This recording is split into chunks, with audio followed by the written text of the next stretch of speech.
I see a little bit of me in all of us, but I can't speak for all of us. I am from where the houses is boarded up, double soul construction with the blue and yellow Nautica. Something in the ether is calling us, supporting us. This healing process got a nigga balling up. But sure enough, I'm increasing the aura, bruh. We star seeds, ain't no need to water us. What up, y'all? We here in the Cypher Room, and today we in Third World Park in Passaic, New Jersey, with my boy Phlegmatic. Yo, What it is, man? Yo, so Phlegmatic, what like inspired you to become a producer? As far as like, you listen to the music, you love it, but what inspired you to create it? so there was I knew I always wanted to be an artist. Like, no shade to like my family, my folks, but like I think in Latino or like certain households, we don't really embrace the arts sometimes. If they do, if you have that support system, it's beautiful. You can't make a living off of art, but it's a lot of sacrifice. So I remember I used to do like, I was a silly kid. A lot of people remember me for that, like jokes and stuff like that. But I remember always wanting to do something like entertain the family, doing impressions, just being silly and joking around all the time. But now that I look back on it, that's like the basic of that art. That I could have been like some type of theater kid. And then I started drawing a lot, and then like making tapes. So then we would make like a mixtape, but then we would draw the cover for it.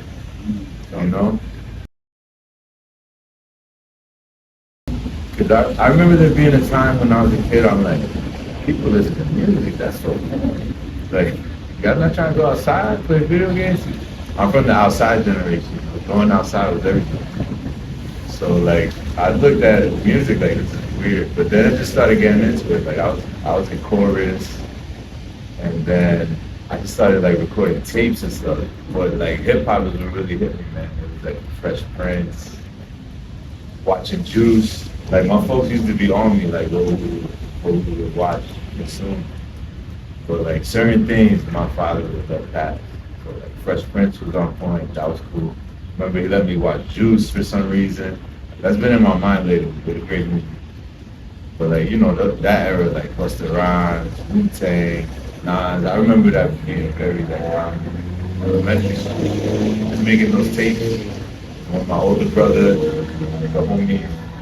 The older brothers were like DJs and stuff like that. Okay, so this is like the Passaic Park side of things. I'm born and raised out here. That's what I remember.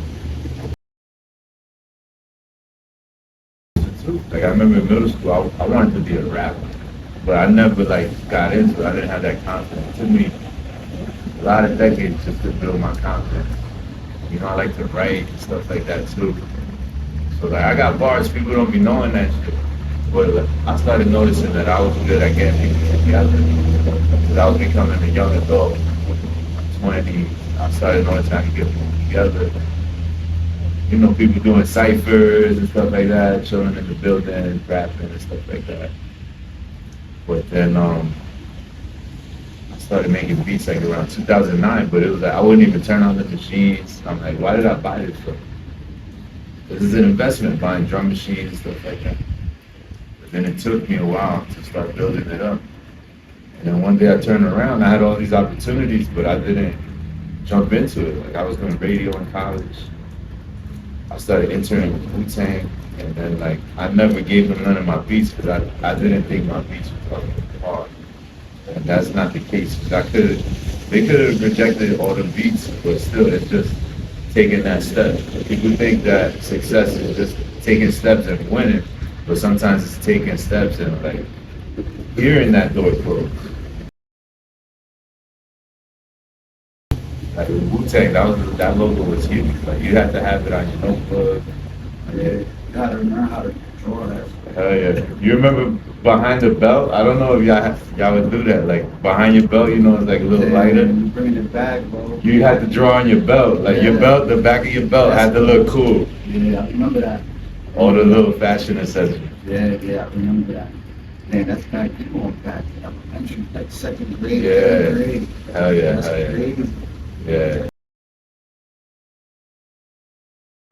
I fuck with history so heavy. I got a whole Passaic project already. I just got to piece it together. Because I got videos and audio from Passaic and pictures, and I was just accumulating that on my computer just for the love of it, for the history of it, to preserve it. And then I turn around and nah, it's gotta be the Passaic album. I just got this whole motivation, and then I sketched out the album cover. Right there. Yeah, this is definitely like. That's the first print. I listened to this right top to bottom, and I really enjoyed it. Yeah, man. Slept on. I really enjoyed it, bro. It's like it brought me to those places in the city. Yep, You know, yep. every track, you guys gotta check it out, man. Definitely. If you're from the city, definitely check it out. Some history, you can learn a lot from this tape. I promise you. This is funny how things go. I went online and on Twitter, I'm looking for engineers, and I ended up linking with this dude from Virginia. Shout out to Tokyo Cigar. Every time I talk about my album, I gotta shout him out. This dude's from Virginia. He don't even know me like that, but he helped me build up this album when I couldn't really do it locally.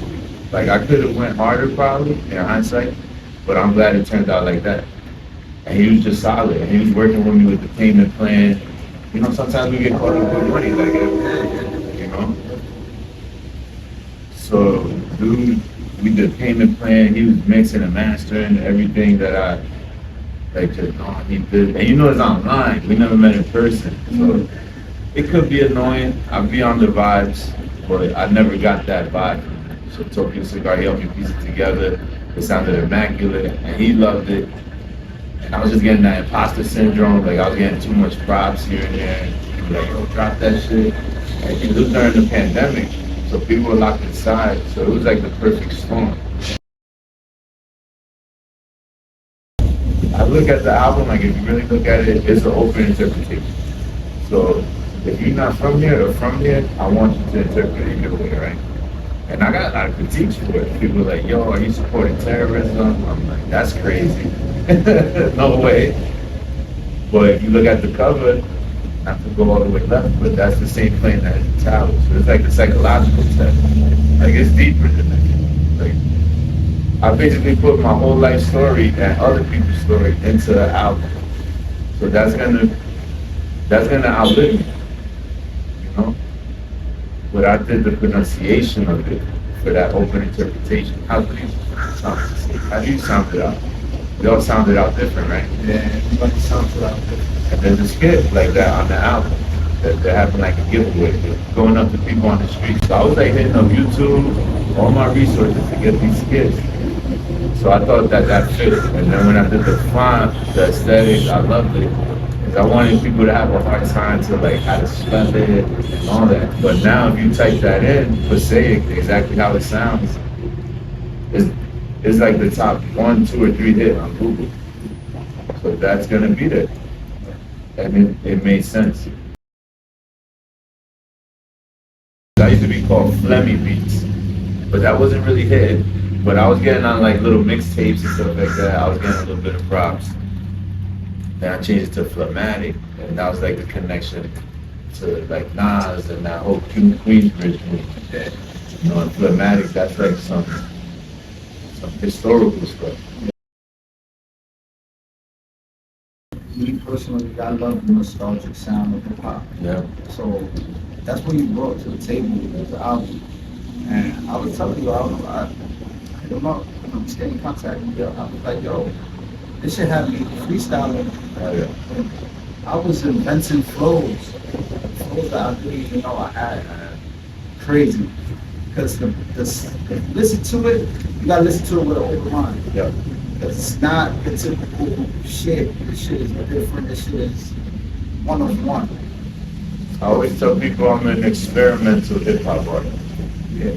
So there's a song I don't like on that album. I still don't like it. I'm like, I could have did this other song. But then somehow I bet, yo, I love that song. Yeah. So what you're telling me it really started opening my mind, and that imposter syndrome that I get, it's just been fading as the years go by. Can you explain, elaborate on the imposter syndrome? So it's something that a lot of people get. It's like when you get props. Say you're at work, yo, you're doing a great job. Nah. Like that downplaying yourself, that's an ego thing. You know, so when people give you props, like, yo, you're great, I'm like, no, I love that song. If you don't believe that praise at face value, you're probably dealing with that. Sometimes you gotta take a step back and like just accept the praise. You work hard on something, you deserve praise, you deserve to get paid too, you know. But yeah, man, it was stuff like that, like the stuff you're saying about people just freestyling and finding their own pocket carry. It was like I cried the night I dropped my album. Like it was crazy because how the hell did I sell out 30, 35 tapes? It doesn't sound like a lot until you build something. Say you sew or you make sandwiches, whatever. Your first time out, you sell out your whole product. That's bang. Yeah, and people were telling me you that. had 350 copies, you might have sold out. It was the perfect storm, dude. So what's new? What's coming? What else you got going on? So this is my latest album. Okay. But I'm trying to do like international shows and stuff like that. It's called Bottle. Yeah, that's my second album. I want even more left. But I hadn't dropped in a while. Oh, y'all gotta see the cover on this. Yeah. My new engineer, shout out to Ness. Tokyo Cigar, though. Love you, man. Thank you for the first album. But, you know, I went, and my homie's local, and he helped me piece that together. And that was just a whole life moment, reconnecting with him. And he helped me put it together. And, you know, when I'd be like, I don't know about that. He's like, nah, man, you're overthinking it. So sometimes, as an artist, you need that. You can't just have yes men around you. That album is go fire. I want you guys to definitely tap into it. You know what I'm saying?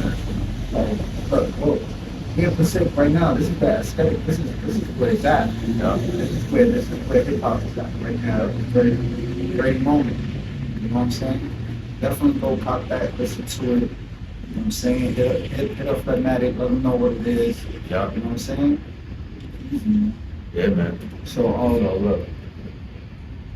right now you have that album. It's in the sneak tip. Nobody knows anything about it. Yeah.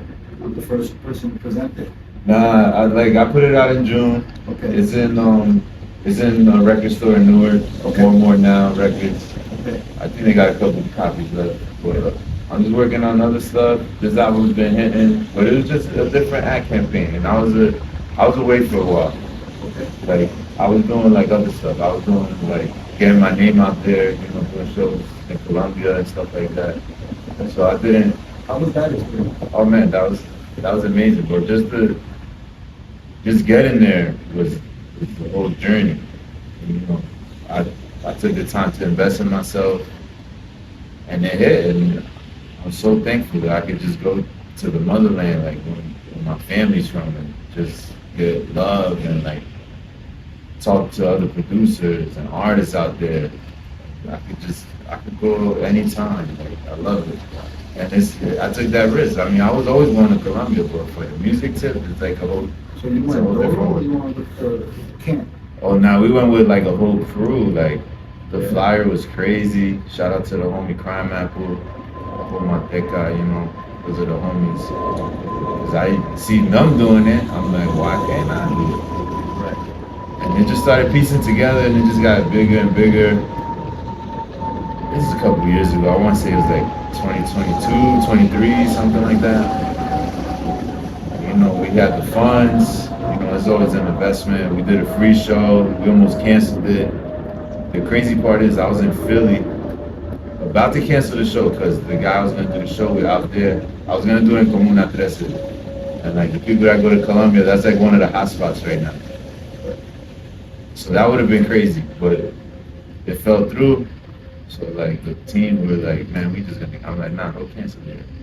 I went to a show in Philly. I ended up meeting an actor at a rest stop. That dude that was gonna assassinate that family in Scarface, and he was in Breaking Bad, the paralyzed dude. I can't recall his name at the moment, but shout out to him, RIP. I ran into him, I was like, bro, started talking to him. I'm like, yo, he's like, you know me from Breaking Bad, right? Mark Margolis, I think his name is. He was like, I'm like, yeah, but I know you from Scarface, and we were just talking smack. And I took the flick, and then I posted it, and I be covering my face on my pictures. So somebody tapped in from Colombia. And I told him the same story I just told you, running into the big man, and he was like, so I told him the story, and then I checked his profile. I saw we follow the same people in Colombia. And I try to tap into all these different scenes around the world, because there's a lot of stuff going down. You know, where you're from and where you're at, that's not the center of the universe. Right?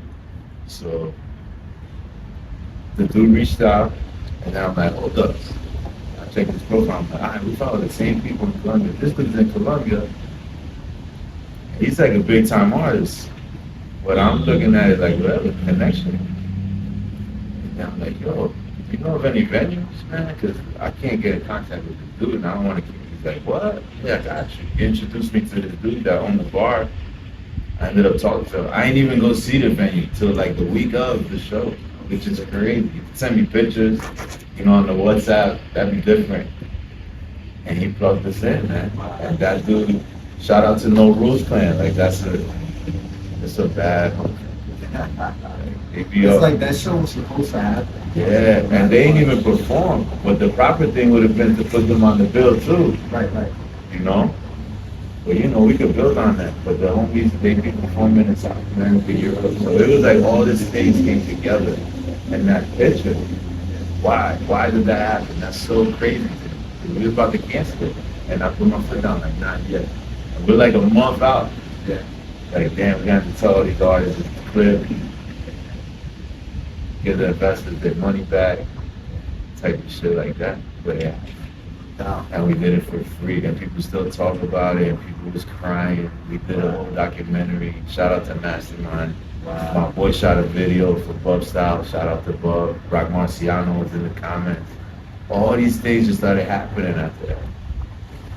And you know, I'm like, damn, my beats took me there. So like, I just feel different about it now. Everybody tap in, put it on ink, on IG and all that. Put it on ink. Put it on ink. Phlegmatic, all that. You find me, I'll be around. So, Yeah. Cypher Alone, Railroad Park, Phlegmatic, Focus, See you around. Peace. See.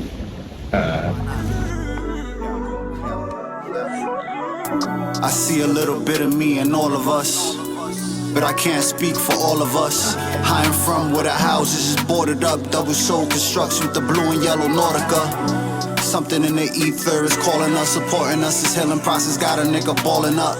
But sure enough, I'm increasing the aura, bruh. We star seeds, ain't no need to water us.